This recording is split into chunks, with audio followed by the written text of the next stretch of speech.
about white cats. Part 2. White cats are likely to be odd eyes. White cats are likely to have a common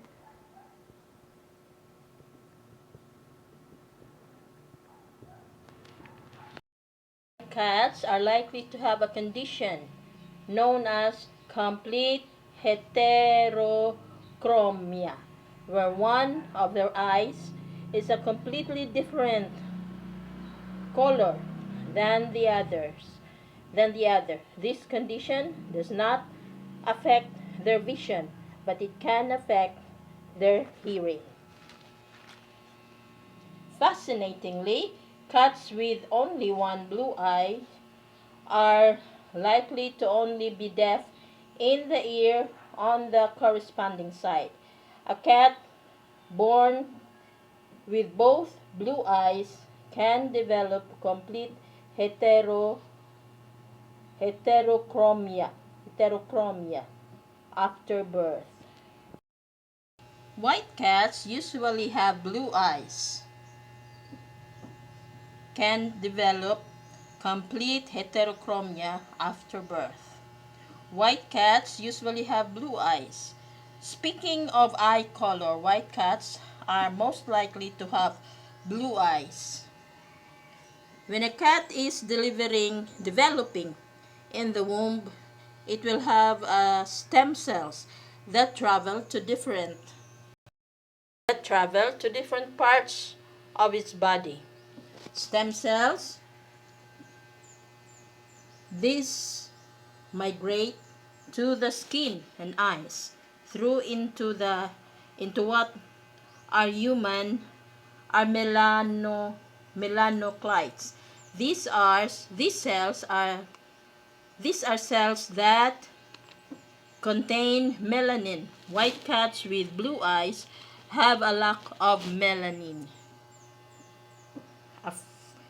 Around 15 to 40% of white cats have blue eyes. However, white cats have almost any eye color, from green to gold to yellow.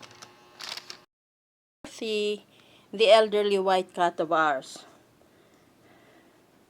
Another fun fact is that many cat breed can be white. Since the genetic for white cats are not breed specific, you can find many different types of white cats. Some of the most known breeds with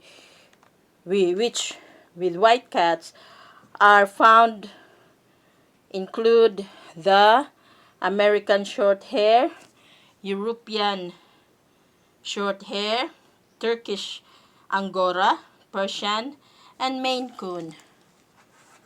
White cats are sensitive in the sun. White cats should not be left out in the sun for long. It is very easy for white cats to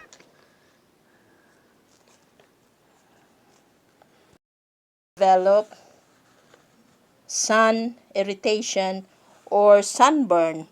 White cats are much more at risk for skin cancer than other cats. Witness in mind, it is essential to learn how to protect your white cat from the sun. Another fun fact is that white and albino cats are different. The white cats and albino cats look the same at first glance.